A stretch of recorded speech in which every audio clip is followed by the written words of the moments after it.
I'm going to show a brief clip from a 60 Minutes interview by Leslie Stahl of Elon Musk. And in that clip, there's some Leslie Stahl asks Musk about some allegations of some harmful working conditions at a Tesla factory. And included in those allegations are ones about the possibility of harmful fumes being breathed in by the workers. There's also some other allegations, but those were not addressed in the interview by Musk in response to the question. And so the main purpose of this video is just dealing with just the fumes question. And some people might want to read into my criticism of Musk as though maybe I'm against electric power. Electric powered cars. I like electric powered cars. I think we need to get away from fossil fuels as soon as possible. And I'm not saying anything against electric cars in general. I don't think there's any reason why you can't treat the workers well that make these electric cars and be able to build them at the same time and successfully transition over to vehicles that do not burn fossil fuels. I'm not saying there's anything wrong with electric vehicles, or it's just that I think we should. It's very important that workers are treated fairly and compensated fairly. That they shouldn't have to work in hazardous working conditions.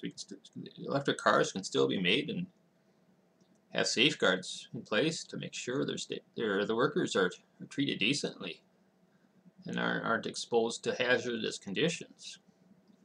That's all. That's my only point in this video. So I'm gonna play that clip from the 60 Minutes interview now. Okay, thanks. Well, there are several investigations by the press and by regulators in California about injuries on the job, breathing toxic fumes, stress injuries, over 100 ambulance calls. I don't think that's correct. Yeah, no, I mean, I was literally living in the factory. If there's like toxic fumes, I'm breathing them.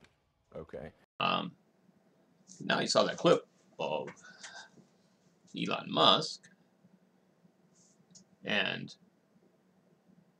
with Leslie Stahl asking him about some allegations of mistreatment of workers. And the point I want to make is that because he's living in the factory does not necessarily mean he's going to be breathing the same fumes as the workers that are operating the equipment that is presumably putting out the fumes. For instance, they could be using some adhesives that have noxious fumes. Is Musk the one that's actually gluing this stuff together, applying the adhesive? Is he the one doing, say, for instance, fabricating plastics that might put out some fumes too? Some sort of like an injection molding or plastic welding. There's one other thing. Possibility would be soldering, painting. It's possible he could be rolling up his sleeves and getting the work right there in the factory on the actual equipment. Somehow I have my doubts that that's what's happening. I'm guessing he probably has his own office there that may be in the same building as a factory.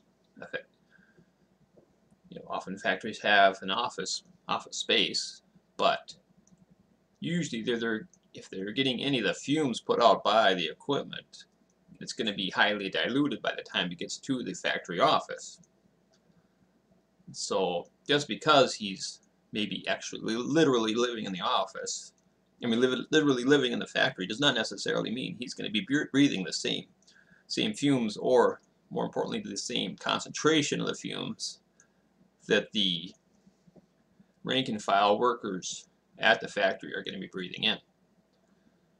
And even if he was breathing in the fumes, it doesn't necessarily mean it's going to does not make it okay for the workers to be also breathing in the fumes. I mean, they maybe both are.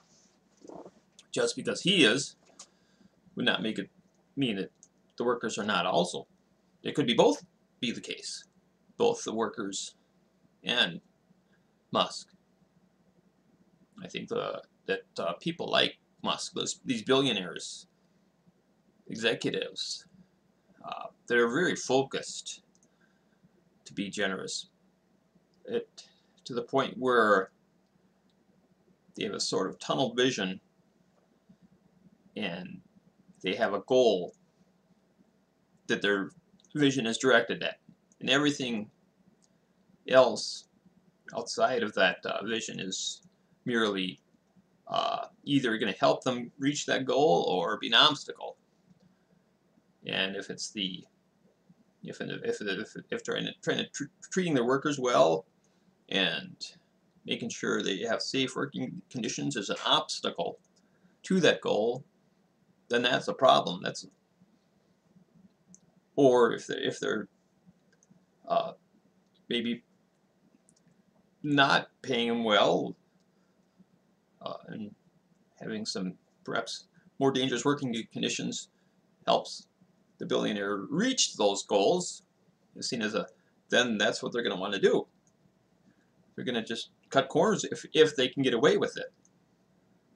And so that's why we need unions and government regulations protecting workers, because these very focused executives, very focused on a goal, they're going to do whatever it takes to get to that goal. They just block out everything else. It's like people living in those garbage houses, those hoarders. They collect all sorts of the garbage gets up to the ceiling. The people living there they kind of block it out psychologically. And I think that's in a similar way. That's the way these business owners and executives are that have that goal that they have a laser focus on, and everything outside of that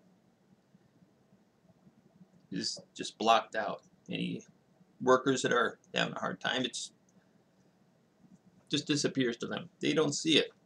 The only way you're gonna get them to get these owners to treat the workers and the environment and the consumer well is for there to be some measure on them, such as a union or the government, preferably both, in order to rein them in and make sure that the workers are treated well and compensated fairly. That's my opinion. All right, thank you for watching.